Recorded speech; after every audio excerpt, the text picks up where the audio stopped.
Sa mga nakasubok nito, nako, siguradong relate na kayo kung gaano nga ba kasarap ang oxtail sa nilaga. Unahing i-parboil ang oxtail, sa kumukulong tubig, maglagay ng dahon ng laurel, 2 kutsara ng asin at 2 kilo ng oxtail. Siguraduhin lang na sapat ang dami ng tubig. Yung lubog lahat ang rekado. Pagka kulong-kulo na, hayaan pang kumulo ng 5 minuto. Gamit dito yung malakas na setting ng apoy. Tanggalin lahat yan, no? Yung mga nakapaibabaw na bula. Nang sa gayon, hindi na ito dumikit sa oxtail para di na kailangang hugasan.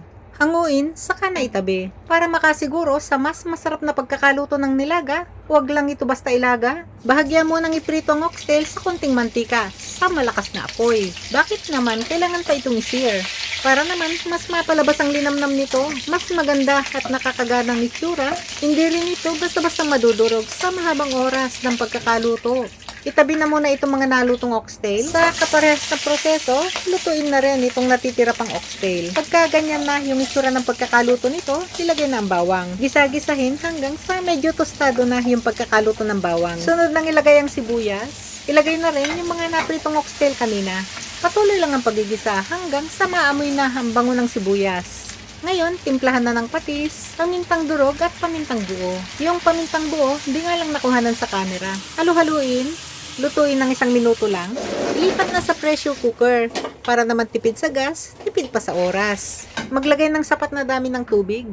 200 grams ng carrots, 400 grams ng patatas lahat to. Pero konti lang muna yung ilalagay ko dito. Mga nasa 100 grams lang.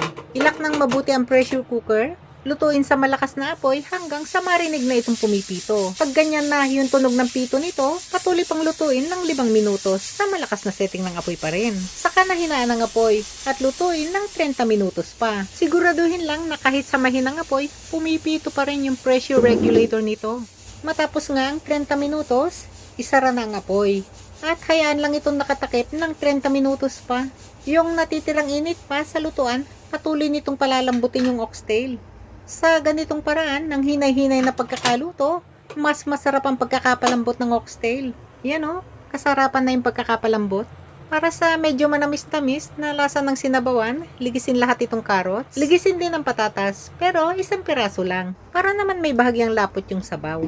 Takpan, pakuluin sa malakas na apoy.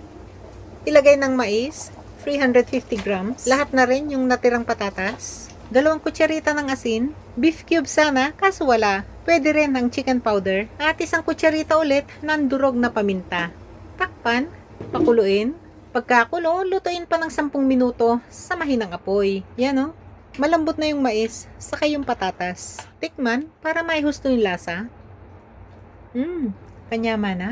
Tandaan lang na ilalagay lang din ng mga gulay bago ito iserve. 300 grams ng bagyo beans, 1 tangkay ng celery, 5 piraso ng manghang na sili, at kalahating kilo ng umbok.